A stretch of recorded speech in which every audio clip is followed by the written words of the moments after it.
Next up is a Kettle Lake, and these are going to be found throughout much of northern Indiana.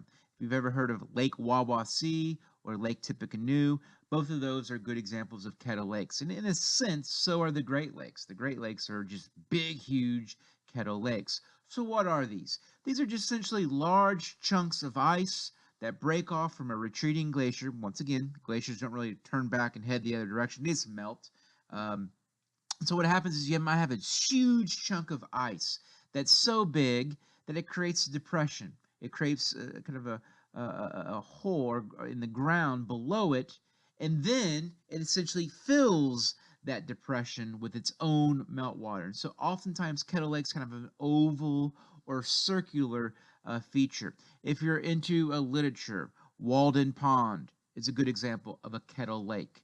But these are going to be found usually on the northern side or on the glacier side of a in moraine. Occasionally you do find them on the southern side or on the other side of an in moraine, the unglaciated part. But for the most part, these are going to be always behind the in moraine.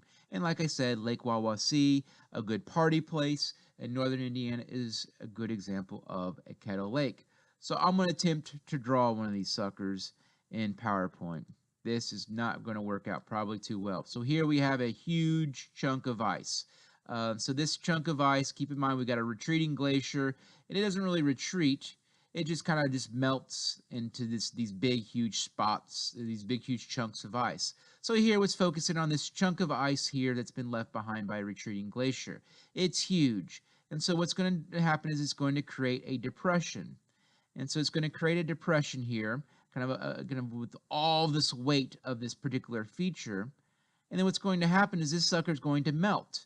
And it's going to essentially melt, and it's going to then fill its bowl that it's created itself.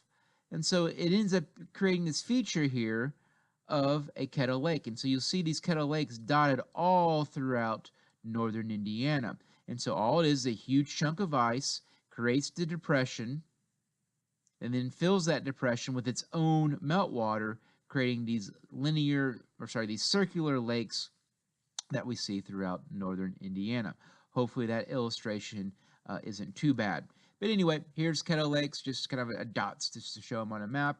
Here's some imagery of some of these Kettle Lakes left behind. This is way up in, I believe this is up in Canada, where the glacier most recently was located, and so it left behind all these pitted little circular lakes all throughout here. These are great examples of Kettle Lakes that are essentially from glaciers, chunks of glaciers filling their own depression. So let's pick on our good friend Ohio to our east. How many natural lakes are there in Ohio besides Lake Erie? There's zero. None. No Kettle Lakes over there. But here in Indiana, we've got Kettle Lakes galore.